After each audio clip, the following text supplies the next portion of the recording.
Assalamualaikum warahmatullahi wabarakatuh. Salam pemirsa, sahabat-sahabat semua. Semoga kabar baik menyertai kita semua. Semoga yang menonton video ini selalu dalam lindungan Allah Subhanahu wa Ta'ala. Jangan lupa bantu dakwah kami dengan like dan subscribe dan share channel ini. Semoga balasan kebaikan Allah berikan kepada sahabat-sahabat semua. Baik, dalam video kali ini saya akan menceritakan kisah dan karomah dari Kiai Haji Abdul Hamid Pasuruan. Kiai Haji Abdul Mu'ti atau yang biasa dipanggil dengan sapaan Kiai Haji Abdul Hamid Pasuruan lahir pada tahun 1333 Hijriah atau 1915 Masehi di Dukuh Sumur Kepel, Desa Sumber Girang, di tengah kota Kecamatan Lasem, Rembang, Jawa Tengah. Sejak kecil sudah tampak tanda-tanda bahwa dia bakal menjadi wali dan ulama besar. Konon pada usia 6 tahun, dia sudah bertemu dengan Rasulullah Shallallahu Alaihi Wasallam. Dalam kepercayaan yang berkembang di kalangan warga NU, khususnya kaum Sufi, Rasulullah walau telah wafat sekali waktu itu menemui orang-orang tertentu, khususnya para wali, bukan dalam mimpi saja, tetapi secara nyata.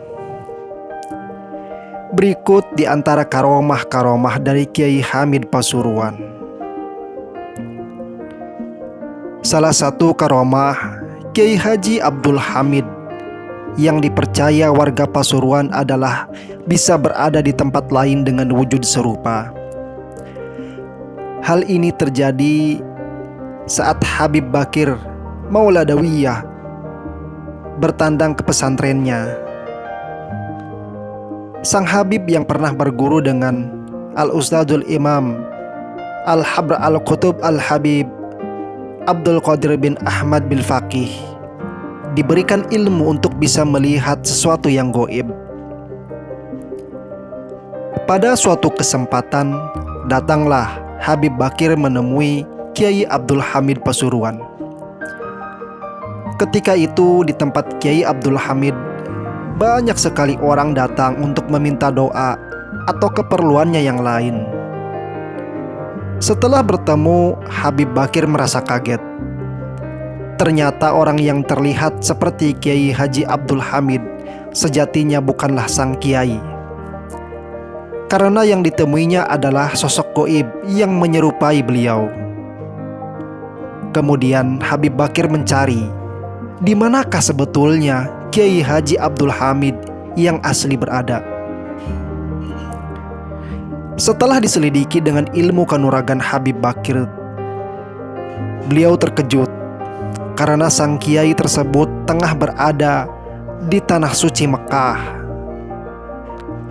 Karomah Kiai Haji Abdul Hamid juga pernah ditunjukkan terhadap seorang Habib sepuh yang datang kepadanya. Karena sang Habib menanyakan kemana sang kiai pergi ketika digantikan oleh sosok goib yang menyerupainya. Kiai Haji Hamid tidak menjawab, hanya langsung memegang Habib sepuh tersebut. Seketika itu kagetlah Habib sepuh tadi melihat suasana di sekitar mereka berubah menjadi bangunan masjid yang sangat megah. Subhanallah, ternyata Habib sepuh tadi dibawa oleh Kiai Hamid mendatangi Masjidil Haram. Karomah yang kedua, membantu saudara seiman yang sedang kesusahan. Salah satu karomah lainnya yaitu ketika Asmawi, salah seorang santrinya, harus melunasi hutang kepada panitia pembangunan masjid yang sudah jatuh tempo, besarnya Rp300.000. Cukup besar untuk ukuran waktu sekitar tahun 70-an. Dia tidak tahu Dari mana uang sebanyak itu bisa didapat dalam waktu singkat? Karenanya, dia hanya bisa menangis. Malu kalau sampai ditagih. Akhirnya dia mengadukan hal tersebut kepada Kiai Hamid. Kemudian dengan lembut sang Kiai lantas menyuruh Asmawi menggoyang pohon kelengkeng yang tumbuh di halaman depan rumah Pak Kiai. Di sana ada 2 pohon kelengkeng. Kumpulkan daun-daun gugur itu dan bawa kemari, kata Kiai Hamid. Setelah menerima daun-daun kelengkeng itu, Kiai Hamid memasukkannya ke dalam saku baju. Ketika ditarik keluar, di tangannya tergenggam uang kertas. Kemudian dia menyuruh Asmawi melakukan hal yang sama, tapi pada pohon kelengkeng yang lainnya. Dengan cara yang sama pula, daun kelengkeng itu berubah menjadi uang kertas. Setelah dihitung Asmawi, jumlahnya 225.000. Masih kurang 75.000 rupiah. Tiba-tiba datang seorang tamu menyerahkan uang tunai 75.000 kepada Kiai Hamid. Lalu uang itu diserahkan ke Asmawi. Dan akhirnya Asmawi bisa melunasi hutang-hutangnya. Dan karomah yang ketiga, lain lagi yang dialami Said Ahmad, santrinya yang lain. Dia justru seolah ingin menguji kewalian Kiai Hamid yang telah kesohor. Said Ahmad ingin tahu apakah Kiai tahu bahwa dia ingin diberi makan olehnya. Ketika sampai di pesantren milik sang Kiai, kebetulan saat sholat Isya sudah masuk, dia pun ikut sholat berjamaah. Usai sholat, dia tidak langsung pulang, melainkan menunggu sampai jamaah pulang semua. Lampu teras rumah Kiai Hamid pun sudah dipadamkan, pertanda pemilik rumah siap-siap beristirahat.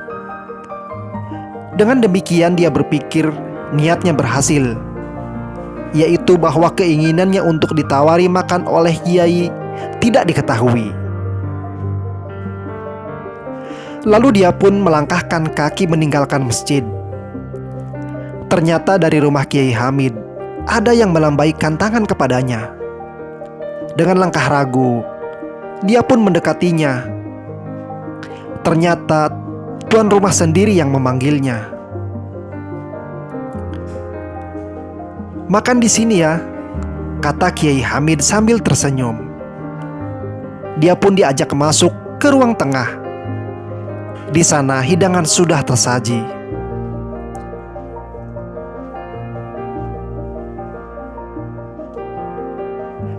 Setelah kejadian itu, dan sejak itu pun dia percaya dengan kewalian Kiai Hamid. Sekian cerita dari karomah Kiai Hamid.